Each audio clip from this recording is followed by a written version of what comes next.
Trades में आपका स्वागत है। विरोर में रहेंगे अगले आधे घंटे आपके साथ। हमारा साथ देने के लिए मानस जायसवाल और अमित सेठ पिछले शो से बने हुए हैं। साथ ही ट्रेड बुल्स के सचिदानंद उत्तेकर और निर्मल बैंक के विकास सालुंखे वे जुड़ेंगे अपनी टॉप ट्रेड्स के साथ। सचिन के पास चलते हैं अब। Sachin, good morning. अच्छा सचिन, इस शो में जुड़े, मैंने पिछले शो में ही आपको गुड मॉर्निंग बोल दिया था। अब बताइए आपकी ट्रेड्स इस समय की। Good morning Anit ji, good morning Virender ji, and good morning to all the panelist. Clearly जिस तरीके से मार्केट का ओवरऑल परफॉर्मेंस रहा है पिछले कुछ दिनों में, स्पेशली एक अच्छा कॉन्ट्रैक्शन यहाँ पर नजर आया, एक स्टेबिलिटी नजर आई है 24,150 के रेंज के ऊपर जो इसका शॉर्ट टर्म एवरेज है। एंड ऊपर मुझे लग रहा है 24,400 के आसपास जो इसका 50 डेमा है, मुझे लग रहा है वो आज पर्टिकुलर लेवल क्रॉस हो जाना चाहिए जिस तरीके से स्टॉक्स रोटेट हो रहे हैं। प्राइमरीली मुझे लग रहा है आज की लीडरशिप रिलायंस के काउंटर से ही होगी। जिस तरीके से इसने 1300 के लेवल को होल्ड किया है, गैप अप ओपनिंग इस पर्टिकुलर हफ्ते में नजर आई थी। एंड स्ट्रक्चर यही इंडिकेट करा है कि लगभग 1355 तक की एक मूव यहाँ पर अनफोल्ड हो सकती है। तो रिलायंस के दिसंबर के फ्यूचर्स में खरीदारी करने की सलाह होगी। स्टॉप लॉस आपको 1288 पे लगाना है on a closing basis, and 1355 पे आपके पोजीशन को रिव्यू करना है।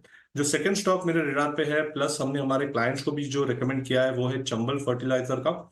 एक काफी अच्छी declining channel weekly and monthly chart पे एग्जिबिट हो रही थी। वो पर्टिकुलर चैनल से इसने अच्छा एक ब्रेकआउट दिया था कल के सत्र में। अच्छा फॉलो थ्रू एक्शन आज नजर आ रहा है। 500 के जो कॉल राइटर्स थे वो बैकफुट पे चले गए।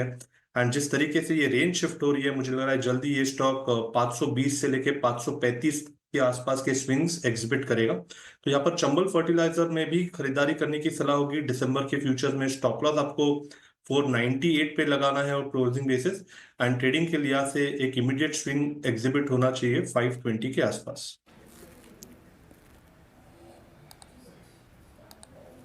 ओके मत फिर भी सचिन जी, अगर लेवल टू लेवल बात करें अदानी इंटरप्राइजेस, क्योंकि उस दिन जो लेवल ब्रीच हुआ था उसके बाद पहली बार अपने शॉर्ट टर्म एवरेज को रीगेन कर रहा है। और इनफैक्ट बड़ी बात यह है कि 21 नवंबर की कैंडल का जो हाई था उसके बेहद नज़दीक पहुंचता हुआ, क्या ये किसी सीरियस शॉर्ट कवरिंग में कन्वर्ट हो सकता है?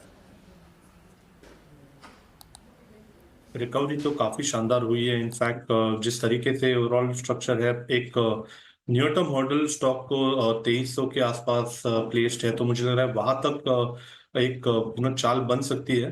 बट 2300 को ब्रेक करना बहुत इंपॉर्टेंट होगा, बिकॉज ये एक एक नियर टर्म रेजिस्टेंस रहा है अपने 200 डे एक्सपोनेंशियल मूविंग एवरेज के नीचे। काफी समय इसने ब्रेक मेंटेन किया है, तो मुझे लग रहा है वो एक क्रिटिकल रेजिस्टेंस होगा। उसके बाद मुझे लग रहा है काफी बड़ी meaningful short covering based rally हो सकती है। फिलहाल किसी की एग्जिस्टिंग लॉन्ग पोजीशन है तो रिटेन करने की सलाह होगी। स्टॉप लॉस आपको लगभग अराउंड 2160 के आसपास ही प्लेस करना पड़ेगा। चलिए अब आगे बढ़ते हैं और चलिए इस शो को यहीं समेटेंगे और ब्रेक लेकर वीरू और कंचन वापस लौटेंगे ट्रेडर्स हॉटलाइन।